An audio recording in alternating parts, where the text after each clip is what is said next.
ఇంటిలోకి రావడం సహజం. ముఖ్యంగా నాగుపాము ఎక్కువగా జనావాసాల్లోకి వస్తుంది. అయితే కొన్నిసార్లు దాని నుంచి రక్షణ పొందడానికి చాలా మంది పామును చంపుతూ ఉంటారు. అయితే ఇలా పామును చంపడం పాపమా? అనుకోకుండా చంపితే ఏమవుతుందో ఒకసారి చూద్దాం. వేసవిలో, వర్షాకాలం ప్రారంభంలో పాములు ఎక్కువగా ఇళ్లల్లోకి వస్తూ ఉంటాయి. ముఖ్యంగా సమ్మర్లో ఎండవేడిమిని ఉక్కపోతతో ఇళ్లలోకి షూస్, బైక్ ఇలా చాలా చోట్ల దాక్కుంటాయి. కొన్నిసార్లు వీటి వలన ప్రజలకు ప్రమాదం కూడా ఏర్పడని సందర్భాలు ఉన్నాయి. ముఖ్యంగా నాగుపాము వేసవిలో చాలా కోపంగా బుసలు కొడుతూ ఉంటుంది.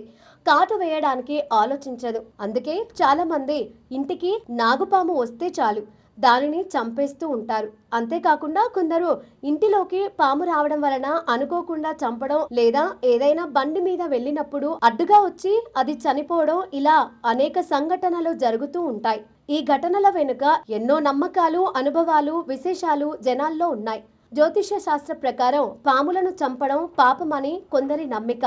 దీని వలన కాలసర్ప దోషం చుట్టుకుంటుందట. అందుకే వీలైనంత వరకు మీ ఇంటి దగ్గర పాము కనిపిస్తే స్నేక్ సొసైటీకి సమాచారం ఇవ్వాలి తప్ప వాటిని మీరు మీ చేతితో చంపకూడదు అని హెచ్చరిస్తున్నారు. ముఖ్యంగా నాగుపాము విషయంలో తగు జాగ్రత్తలు తీసుకోవాలంట. ఒకవేళ మీరు అనుకోకుండా నాగుపామును చంపితే దానికి పాలు పోసి రూపాయి నాణ్యం సమర్పించి పాతిపెట్టడం లేదా కాల్చివేయడం చెయ్యాలి. అంటే దానికి దహన సంస్కారాలు చెయ్యాలని కొందరి నమ్మిక. చాలా వరకు నాగుపామును హిందూ సంప్రదాయంలో దైవ స్వరూపంగా భావిస్తారు.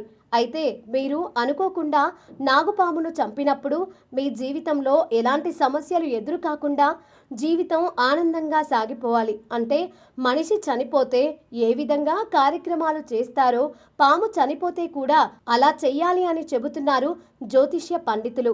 ఇవన్నీ పలువురు పండితుల సూచనలు, వారు తెలిపిన అంశాల ఆధారంగా అందినవి మాత్రమే.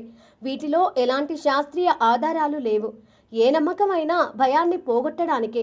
అయితే ఇలాంటి హెచ్చరికలు మనం జాగ్రత్తగా ఉండే స్పృహను పెంచడానికి అంటారు నాస్తికులు.